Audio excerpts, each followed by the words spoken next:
அன்புள்ளம் கொண்ட விஎஸ்2 டிவி நேயர்களே வணக்கம். நான் உங்கள் அறிமுக ஜோதிடர் வெங்கடேஸ்வரன். இப்ப நம்ம எதை பத்தி பார்க்க போறோம்னா சுக்கிர பயிற்சியை பத்தி பார்க்க போறோம். இந்த சுக்கிரனானது காலபுருஷ தத்துவப்படி ராசிக்கு 3ஆம் மதமான மிதுன ராசியில ஜூலை மாதம் 26ஆம் தேதிக்கு, தமிழுக்கு சொல்ல போனோம்னா ஆடி 10ஆம் தேதிக்கு மேல பயிற்சி ஆகிறார். இந்த பயிற்சியின் காலமானது தோராயமாக 28 நாட்கள். இந்த 28 நாட்கள் மிதுன ராசியில சஞ்சரிக்கும் போதுல எந்தெந்த ராசிகளுக்காக எந்தெந்த மாதிரியான பலன்களை கொடுக்க போகுது. அதே மாதிரி சுக்கிரனானவர் மிதுனத்துல சஞ்சரிக்கும் போதுல தொழில்துறை, கலை சம்பந்தப்பட்ட அமைப்பு, அதே மாதிரி டெக்னாலஜி சம்பந்தப்பட்ட விஷயங்கள், அதாவது பேச்சு தகவல் தொடர்பு நிலையங்கள், ஐடி செக்டார் சம்பந்தப்பட்ட அமைப்பு. ஏன்னா புதனோட வீட்டுல சுக்கிரன் பயணிக்கும் போதுல மூளைக்கு வேலை கொடுக்கும் தன்மையில சுக்கிரன் வரும்போதுல, அதாவது கணக்குல அழகு என்ன பண்ண போகுது, அழகுக்கும் கணக்குக்கும் என்ன மாதிரியான அமைப்புகள், அதாவது முரண்பாடான விஷயத்துல சுக்கிரன் போகும்போதுல எந்த மாதிரி பலன்களை கொடுக்க போறாரு, ஆதாயமான பலன்களை கொடுக்க போறாரா இல்ல பாதகமான பலன்களை கொடுக்க போறாரா. இன்னும் சொல்ல போனா சுக்கிரனானவர் புதனோட வீட்டுல இருக்கும் போதுல சௌக்கியத்தை கொடுக்கறது மாதிரி தன்மையை கொடுக்குமா இல்ல செலவுகளை கொடுக்குமா அப்படிங்கிற மாதிரி பல விஷயங்கள் இருக்கு. அதே மாதிரி திடீர் நிகழ்வுகள், திடீர் இன்கம் சம்பந்தப்பட்ட விஷயங்கள், இப்ப திடீர்னு உங்க ஊர்ல ஸ்கீம் போடுறது, ஏதாவது வளர்ச்சி திட்டத்துக்கு ஏதாவது பண்றது, இந்த மாதிரி கவர்மெண்ட்டே ஏதாவது செய்யறது, இந்த மாதிரி விஷயங்கள் பத்தி நிறைய நடக்கும். சோ இந்த அமைப்புகள்ல 12 ராசிகளுக்கும் எந்த மாதிரி அமைப்புகள் நடக்க போகுது அப்படிங்கிறத இப்ப வாங்க பார்ப்போம். விருச்சிக ராசி அன்பர்களே, ராசிக்கு 8ஆம் இடத்துல சுக்கிரன் சஞ்சரிக்கிறார். அப்படிங்கும் போது என்ன ஆகும், குடும்பத்துக்குள்ள தன்னால் கணவன் மனைவி ஒற்றுமை அந்யோன்யமா இருக்கும், அதிகமா இருக்கும், சந்தோஷமா இருக்கும்னு சொன்னேன். இப்ப ராசிக்கு 7ஆம் அதிபதி 8ஆம் இடத்துல போனா என்ன ஆகும், தேவையற்ற வீண் வாதங்கள் வரும். சோ மனைவியிடம் தேவையில்லாம சண்டை போடக்கூடாது. அதே மாதிரி இந்த நேரத்துல புதிதாக பூமி வாங்கும் அமைப்பு, புதிதாக வாகனம் வாங்கும் அமைப்பு, இந்த விஷயங்கள் நடக்கும். அந்த அமைப்பே மனைவியாலேயே நடக்கும். சமயத்துல மனைவி சொல்றாங்க நம்மளால ஒண்ணும் பண்ண முடியல, யாருக்கு தெரியும், அவங்களே சமயத்துல அமௌண்ட் கூட ரெடி பண்ணி தருவாங்க அவங்க வீட்டுல இருந்து கேட்டு. சோ பூமி சார்ந்த அமைப்பு, மனை சார்ந்த அமைப்பு, வீடு கட்டுற அமைப்பு, வாகனம் சார்ந்த அமைப்பு, இதெல்லாம் சாதாரணமா இந்த நேரத்துல உங்களுக்கு கிடைக்கும். எல்லாமே ஃபுல் சப்போர்ட்டிவா இருக்கும், அவங்களால நடக்கும். ஆனா அது வந்து ஒரு மனச்சங்கடத்தையும் ஏற்படுத்தும், அவங்களுக்கும் உங்களுக்கும் ஒரு மனச்சங்கத்தை ஏற்படுத்துற மாதிரி உள்ள விஷயங்களும் கிடைக்கும். அதே மாதிரி குழந்தைகள் சார்ந்த அமைப்பு, மனைவியும் அதாவது ராசிக்கு 5ஆம் அதிபதியும் ராசிக்கு 7ஆம் அதிபதியும் 8ல இருக்கிறனால, ராசிக்கு 8ல இருக்கிறனால 2 பேரும் உங்களை எதிர்த்து நிற்பாங்க. அப்ப குழந்தையையும் மனைவியை விட்டு பிரிந்து போறீங்க. அப்ப இதோட அமைப்பு தான் கவர்மெண்ட் ஆபீசர்ஸ்க்கு என்னன்னா, இதோட அமைப்பு சாதகமா நடக்கும்போதுதான் டிரான்ஸ்பர் நடக்குது. இந்த அமைப்பு சாதகமா நடக்கும்போது டிரான்ஸ்பர் ஆகுவாங்க. நெகட்டிவா நடக்கும் போதுல 2 பேரும் அடிச்சுவீங்க, பிள்ளைய தூக்கிட்டு அவங்க அப்பா அம்மா வீட்டுக்கு போயிடுவாங்க. சோ இந்த மாதிரி விஷயங்கள் தான் நடக்கும்போது வேற எதுவும் நெகட்டிவா இருக்காது. அதே மாதிரி காதல் சார்ந்த அமைப்புகள்ல இருக்கிறவங்க இந்த நேரத்துல அடக்கி வாசிக்கிறது ரொம்ப ரொம்ப நல்லது. இல்ல நான் பெரிய வீரன் சொல்றேன் பண்ணீங்கன்னா அது பிரேக்கப் தான். ஏன்னா ராசியாதிபதி செவ்வாய் கேதுவோட இணைகிறார். ஆல்ரெடி நீங்க வந்து டிப்ரெஷன்ல இருக்கணும். இந்த 5ஆம் அதிபதியும் 7ஆம் அதிபதியும் சேர்ந்து 8ஆம் இடத்துல இருக்கனால இது வந்து பிரேக், இது வந்து க்ளோஸ் அப்படிங்கிற ஒரு அமைப்பு. அந்த சாப்டர் மூடி வைக்கிறது நல்லது அப்படிங்கிற மாதிரி இருக்கும். சரிங்களா. ராசிக்கு 4ஆம் அதிபதினு சொல்லக்கூடிய சனி பகவான் ராசிக்கு 5ஆம் இடத்துல இருந்து வக்ரமாகறதுனால குழந்தைகளின் படிப்பு சார்ந்த அமைப்பு சற்று பாதிக்கப்படும். ஆசிரியர்களே தவறான வழிகாட்டுதல் காட்டுவாங்க இந்த நேரத்துல. சோ இந்த நேரத்துல குழந்தைகள் ஆசிரியர்கள் பேச்சை கேட்க வேண்டாம். அதாவது அவங்க படின்னு சொன்னா கேளுங்க, அவங்க வேற ஏதாவது தப்பான விஷயத்துல கைட் பண்ணாங்கன்னா கேட்க வேண்டாம் அப்படிங்கிறதுக்கு சொல்றேன். சரிங்களா. அதே மாதிரி ராசிக்கு 9ஆம் இடத்துல சூரியன் புதனும் இணைவு இருக்கிறது வந்து உயர்கல்வி பயிலும் மாணவர்களுக்குமே சிறிது பாதிப்புகளை உண்டாக்கும். அதுவும் எந்த மாதிரி அமைப்புலன்னா பெண்கள் சார்ந்த அமைப்பு, மொபைல் சார்ந்த, இது எல்லாரும் பிராக்டிக்கல் தான். சோ இந்த விஷயத்த நம்ம சொல்லணுமே இல்லை. ராசிக்கு 8ஆம் இடத்துல 9ஆம் இடத்துல சூரியன் புதன் இருக்கிறதுனால, புதன் வக்ரமானனால பெண்கள் சார்ந்த அமைப்பாலையும் மொபைல், அதை தாண்டி வேற என்ன, கம்ப்யூட்டர், அதை தாண்டி ஆடம்பரமா என்ஜாய் பண்றது, பசங்களோட ஊர் சுத்துறது, அதனால பாதிப்பாங்க. இது பிராக்டிக்கலாவே எல்லாருக்கும் தெரியும். சோ இந்த விஷயத்த வந்து பெருசா பேசணும்னு அவசியம் இல்லை. ஊர் சுத்தாம படிக்கிற வேலையை மட்டும் பார்த்தா நல்லா இருக்கும் அப்படிங்கிறத முடிச்சுக்கலாம். சரிங்களா. மற்றபடி தொழிலதிபர்களுக்கு தொழில் சார்ந்த அமைப்புன்னு பார்க்கும் முதல்ல எல்லாம் நல்லா இருக்கும், எந்த பாதிப்பும் இல்லை. ராசிக்கு 10ஆம் இடத்துக்கு 11ஆம் இடத்துல குரு சுக்கிரன் சேர்க்கணும், தொழில இரட்டிப்பு லாபம். தொழிலதிபர்களுக்கு விருச்சிக ராசினர்களுக்கு அற்புதமான காலகட்டம், நல்ல முன்னேற்றத்தை கொடுக்கும். புதிய புதிய கஸ்டமர்ஸ் எல்லாம் தேடி கொண்டு வருவாங்க. அதாவது வெளியூர்ல இருந்து எல்லாம் உங்களை தேடி வருவாங்க. வெளியூர்ல இருந்து, வெளிநாட்டுல இருந்து, அதாவது வெளிநாட்டுல இருந்து தேடி வருவாங்கன்னா எங்க பக்கத்து வீட்டுல யாருக்காவது தெரிஞ்சவங்க வீட்டுக்கு வந்திருப்பாங்க. அப்படி வரவங்க உங்க வீட்டுக்கு வர்றதுதான் வெளிநாட்டுல இருந்து வர்றது, வெளியூர்ல இருந்து வர்றது. நீங்க உடனே வெளியூர்ல இருந்து எப்படியா எனக்கு வருவாங்க அப்படின்லாம் கேட்காங்க. வெளிநாட்டுல இருந்து எங்கேயோ ஊர் திருவிழாவுக்கு உங்க ஊருக்கு வந்திருப்பாங்க. அப்படி வரும்போது உங்களை தேடி வருவாங்க. ஏன்னா ராசிக்கு 8ல குரு சுக்கிரன் இருக்கு பாத்தீங்களா? அந்த அமைப்பானது உங்களை வந்து பெருமிதமா வெளியில இருந்து வந்திருக்கிறவங்க பெருமிதமா பேசுற அளவுக்கு உள்ள சூழ்நிலைகளை கொடுக்குறது. திடீர் புதையல் யோகம். பூமியை தோண்ட முதல்ல ஏதாவது புதையல் மாதிரி கிடைக்கிறது. சோ இந்த அமைப்புகள் நல்லா இருக்கு. வழக்கு சார்ந்த அமைப்புகள்ல எல்லா பாதிப்பும் நிவர்த்தியாகி உங்களுக்கு சாதகமா கேஸ் வருது. அந்த அமைப்பும் இருக்கு. அதே மாதிரி வெளிநாட்டு யோகம். வெளியில இருக்கிறவங்களுக்கு சம்பாத்தியம் கடுமையா இருக்கும் இந்த நேரத்துல. அதாவது ஒரு திடீர் ஜாக்பாட் மாதிரி ஏதாவது ஓவர் டைம் பாக்குற மாதிரியோ இல்ல அடுத்தவங்களோட காசு நமக்கு வர மாதிரியோ உள்ள சூழ்நிலைகள்லாம் கிடைக்கும்.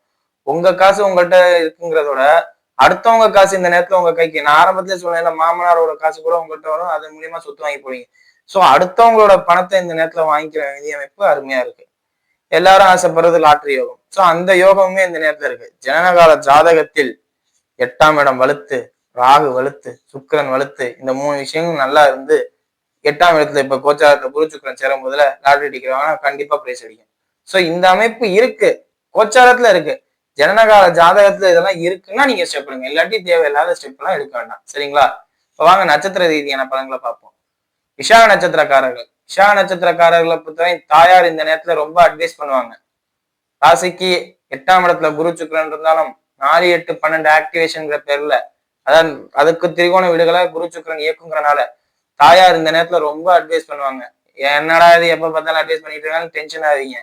அதே மாதிரி ஸ்கூல்ல படிக்கிற மாணவர்கள் டீச்சர்ஸ் அடிப்பாங்க, கண்டிப்பா அடிப்பாங்க. படிக்கலன்னு சொல்லி அடிப்பாங்க. காரணம் என்ன, நீங்க வந்து நீங்க திடமா இல்ல, குழப்பத்துல இருக்கீங்க. செவ்வாய்க்கு எதையும் வந்து உங்களை குழப்பத்துல வச்சிருக்கோம். சோ அந்த குழப்பம் வந்து உங்களை ட்ரெயின் பண்ற ஸ்டாஃப்ஸ் வந்து அடிக்கிற மாதிரி உள்ள சூழ்நிலைக்கு வரும். சோ அந்த விஷயங்கள்லாம் கவனமா இருக்கும். முடிஞ்ச அளவுக்கு ஹோம்ஒர்க்ஸை கரெக்டா பண்ணீங்கன்னாவே எந்த பாதிப்பும் இருக்காது. அதே மாதிரி மேல் கல்லூரி மாணவர்களாக இருக்கும் பட்சத்தில் படிப்புல நாட்டம் இருக்காது, என்னத்த படிச்சுக்கிட்டு அப்படின்னு நினைப்பீங்க. சோ அந்த விஷயங்கள்லாம் கொஞ்சம் அவாய்ட் பண்ணிக்கோங்க. ரொம்ப டிப்ரெஸ் ஆவீங்க, தனிமையை உணர்வீங்க. 18 வயசை தாண்டினவங்க எல்லாம் இப்போ உங்களுக்கு வந்து விசாக நட்சத்திரம் போது சனி தசை நடக்கும். சோ தனிமையை உணர்வீங்க, எதுக்கு எதுக்கு எதுக்குன்னு நினைச்சிட்டு இருப்பீங்க. சோ எல்லாமே எதுக்குன்னு நினைச்சா எதுக்குன்னு தான் போயிடும். சோ இது அக்செப்ட் பண்ணிக்கணும், இது இப்படி இப்படி பண்ணணும் அப்படிங்கிறது கான்செப்ட் வாங்க. அதே மாதிரி இளம் நடுத்தர வயதினர்களாக இருக்கும் பட்சத்தில் உடல்ல கவனம் செலுத்தணும். அதுவும் குறிப்பா எந்த விஷயத்துல, நரம்பு சம்பந்தப்பட்ட விஷயத்திலையும் தோல் சம்பந்தப்பட்ட விஷயத்திலையும். இந்த நேரத்துல ஸ்கின் அலர்ஜி உங்களுக்கு வர வாய்ப்பு இருக்கு. இந்த குரு சுக்கிரன் இணைவு புதனோட வீட்டுல இருக்கு, ராசிக்கு 8ல இருக்கு, அதை மறக்க கூடாது. சோ வெளியில தெரியாத இடங்கள்ல ஸ்கின் அலர்ஜி வர்றது இந்த நேரத்துல சாதாரணமா இருக்கும். சோ இந்த விஷயங்கள்ல எல்லாம் நீங்க கவனம் பண்ணிக்கிறது ரொம்ப ரொம்ப நல்லது. சரிங்களா? இது இல்லாம வெளிநாட்டுல வேலை பார்க்குற விசாக நட்சத்திரக்காரர்களாக இருக்கும் பட்சத்தில் எல்லாமே சூப்பரா இருக்கும், எந்த குறையும் இருக்காது. உங்களுக்கு அங்கே சொந்தமா தொழில் அமைச்சுக்கணுங்கிற அமைப்பு கூட வரலாம். வாய்ப்பு கிடைச்சா பயன்படுத்திக்கோங்க. அங்கே சொந்தமா வீடு வாங்குறது, அங்கே தொழில் அமைச்சுக்கிறது, இந்த மாதிரி விஷயங்கள்லாம் கவனமா பண்ணீங்கன்னா நீங்க மிகப்பெரிய லெவலுக்கு மாத்திரக்கூடிய கோச்சார அமைப்பு தான் இப்ப நடக்குது. சரிங்களா? அடுத்தது அனுஷ நட்சத்திரக்காரர்கள். அனுஷ நட்சத்திரக்காரர்களை பொறுத்தவரையும் எதுல கவனமா இருக்கீங்களோ தாயாரோட உடல்நிலையில கவனமா இருங்க. காரணம் என்ன, ராசிக்கு 4ஆம் அதிபதி வக்ரம், உங்க நட்சத்திர அதிபதியும் வக்ரம். சோ ஒண்ணு உங்களுக்கு பாதிக்கணும், இல்ல அவங்களுக்கு பாதிக்கணும். 2 பேர்ல யாருக்கோ ஒருத்தருக்கு பாதிக்கணும். சோ அந்த பாதிப்பு என்ன அப்படிங்கறத தெரிஞ்சுக்கங்க. உங்களுக்காக இருக்கும் பட்சத்தில் கணவன் மனைவியிடையே பிரிவினை, நான் ஆரம்பத்திலே சொல்லிட்டேன். அந்த பிரிவினே ஒரு தேவையில்லாத பாதத்தை கொடுக்குற மாதிரி இருக்கும். இதே தாயாரோட உடலுக்கு உங்களுக்கு பாதிக்கல, அப்ப தாயாருக்கு பாதிக்குது அப்படின்னா அது என்னவா இருக்கும்? ரொம்ப சிம்பிள். தேவையில்லாத மிஸ் அண்டர்ஸ்டாண்டிங் உங்க மனைவிக்கும் உங்களுக்கும். ஸோ இந்த நேரத்துல உங்க மனைவி அதிகமா பேசுவாங்கங்கிற கூட சூழ்நிலை வரலாம் அப்படிங்கிறது. அதாவது அவங்க அதிகமா பேசுறதுனால நீங்க அவங்களுக்கு சப்போர்ட் பண்ணீங்கன்னா உங்க அம்மாவை விட்டு பிரியிற மாதிரி இருக்கும். உங்க அம்மாவுக்கு சப்போர்ட் பண்ணீங்கன்னா அவங்கள விட்டு பிரியிற மாதிரி இருக்கும். யாருக்கு சப்போர்ட் பண்ணீங்கன்னு நீங்க பாத்துக்கங்க. அதுதான் ப்ராப்ளமா இருக்கும். ஏன்னா ராசிக்கு 7ஆம் அதிபதி தானே 8க்கு போறாரு. ஸோ மிஸ்டேக் அவங்க மேலதான் இருக்கும், அவங்களால தான் எல்லா பாதிப்பும் வரும்.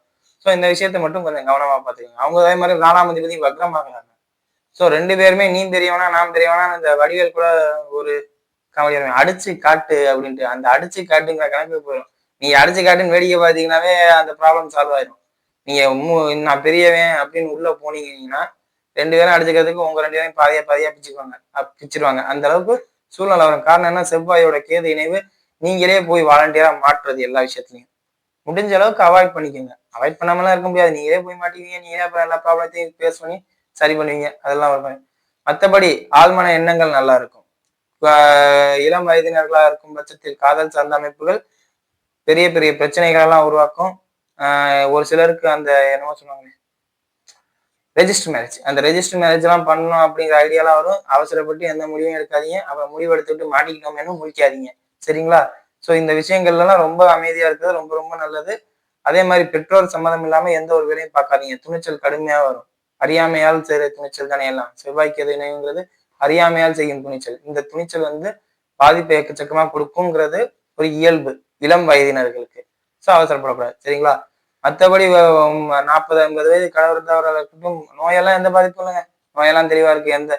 உங்களுக்கு தனிமையை உணர வைக்குமே ஒழிய மற்றபடி எல்லாமே சூப்பரா இருக்கு. தொழிலா இருக்கட்டும், வியாபாரம் இருக்கட்டும், வேலையா இருக்கட்டும், எல்லாமே ஃபர்ஸ்ட் கிளாஸ். எந்த குறையும் இருக்காது. தனியார் துறையில ஐடி செக்டார்ல வேலை பார்க்குறவங்க மட்டும், காரணம் என்ன, ராசிக்கு 8ஆம் இடத்துல சுக்கிரன், செவ்வாயோட கேது. ஐடி செக்டார்ல வேலை பார்க்குறவங்களா இருக்கும் பட்சத்தில் வேலையை இழக்கிற தன்மை வரும். நீங்க ஒண்ணு வேலையை விட்டு வருவீங்க, இல்ல அவங்க உங்களை தூக்குவாங்க. அந்த மாதிரி விஷயங்கள் நடக்கும். ஸோ அதுல கொஞ்சம் கவனமா இருக்கிறது ரொம்ப ரொம்ப நல்லது. சரிங்களா? அடுத்தது கேட்டை நட்சத்திரக்காரர்கள். கேட்டை நட்சத்திரக்காரர்களை பொறுத்தவரையும் ராசிக்கு 8ஆம் இடத்துல குருவும் சுக்கிரனும் இணைகிறது மிதுன ராசியிலங்கிறனால உங்களோட பெயர் ஃபர்ஸ்ட் கிளாஸா வெளியில வரும். அதுவும் ஆண்களாக இருக்கும் பட்சத்தில் மிகப்பெரிய லெவல்ல அவன் நல்ல பையன் அப்படிங்கிற மாதிரி இருக்கும். பெண்களாக இருக்கும் பட்சத்தில் அரசு பணியே கிடைக்கும்.